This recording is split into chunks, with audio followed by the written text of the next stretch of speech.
Hi, my name's Alan McDowell, and I'm from the owner and inventor of Memory Programs LLC. Years ago, I developed a product for lockdown units for mental health and knocked down more behaviors and lessened more PRNs than any other product ever developed for the industry. Today, I stand in front of the police station downtown, where Officer Kurt Reese works. Officer Kurt Reese wrote a false report of malicious, damaging information coming from the Cathy McMorris office to FBH. I call it maybe a $500,000, $1 million, $2 million report, which would normally put a person in Eastern State Hospital for quite some time. I'll review that report, this report here today, and for Kurt Reese, and I call it a Christmas card because today is Christmas, 2015. On the report that I'm developing specifically for an application in the future to evaluate slanderous reports coming from the police department, so that individuals don't get put out on false information.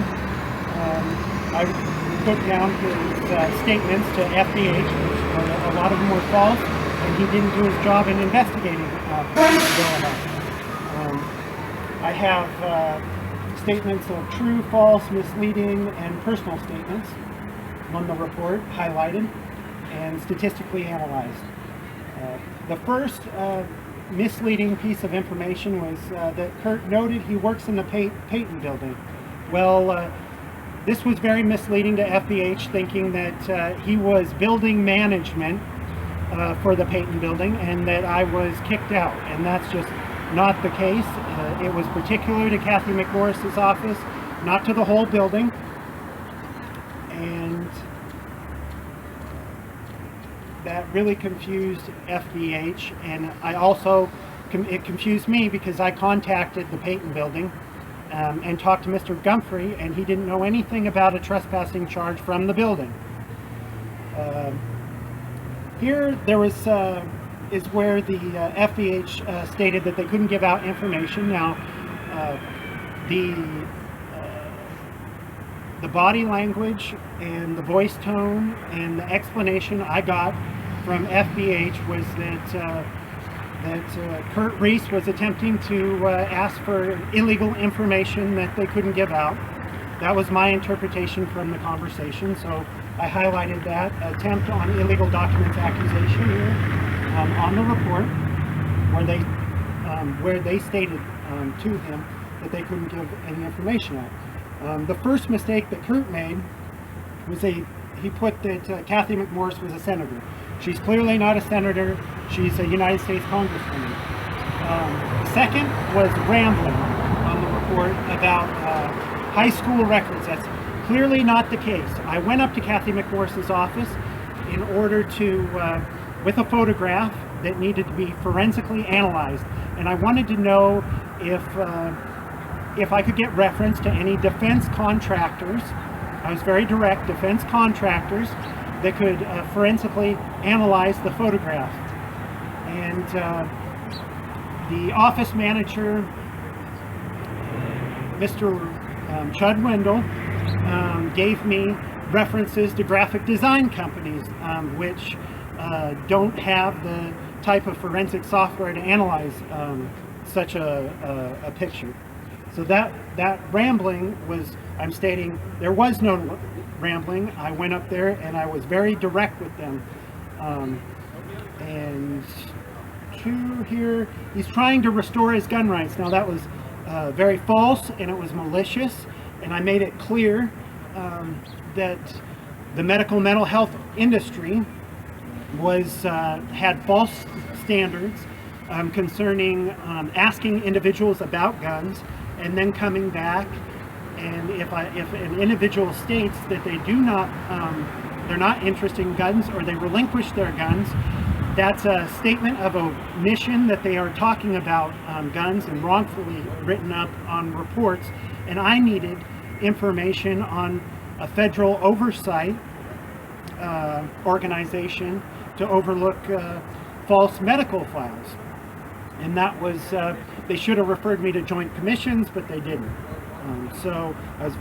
That was false, it was malicious, and Chud knows that wasn't the case. He's misleading a report that he knows is going to be put in a medical file. It says here, we presented a cease and desist letter requesting he not come to the building. That's not true. It was not come to the office.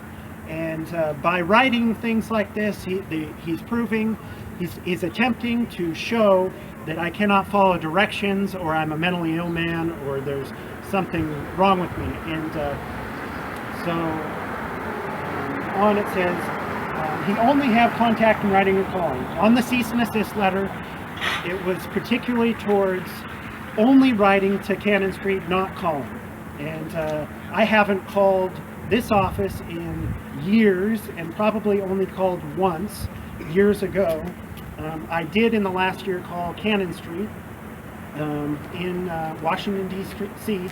off of public records information, which was the wrong office, and I should have called another office, but I wasn't continually calling. And Reese noted he was calling as we talked to him, and he did not seem to get it, noting this has been going on for weeks or maybe months.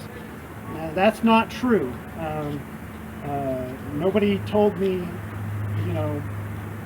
nobody told me not to come in or not to call, and I wasn't calling, and it's just a false and malicious claim. And it says I'm making demands. Well, every time I've gone up to that office was asking for information on a federal oversight or federal agencies that particularly related to my case.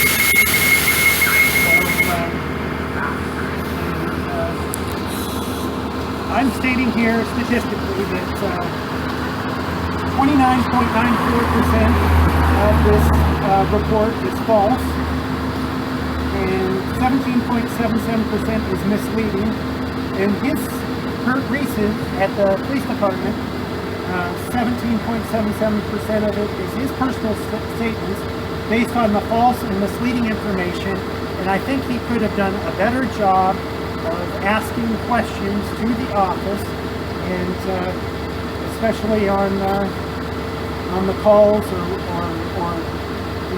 the cease and desist letter. So these false reports are coming out all the time, and I believe it's time to develop an application in order to hold individuals like Reese accountable, so that they are required to go through a certain protocol of asking questions, even if it's the highest level of office, an office of power and respect. He should be going through a protocol to weed out a lot of this false information coming out of Cathy McMorris' office. And one, Cathy McMorris' office should not have placed information like this on a report, which would normally cost, I'm thinking, $500,000 to $1 million in medical medicaid fraud, and putting an individual's rights out for life, pretty much, under normal circumstances. So I'm going to continue to build the augment filer, is what I'm calling this application. And what I'm told is it's not going to take very long to put the codes together to make this product, so that individuals in jails and medical facilities can hold the police department responsible, those making slanderous claims to the police department responsible, and holding medical facilities and the healthcare field responsible, and giving individuals their constitutional rights. Again, this is Alan McDowell, Memory Programs LLC. Thank you for your time.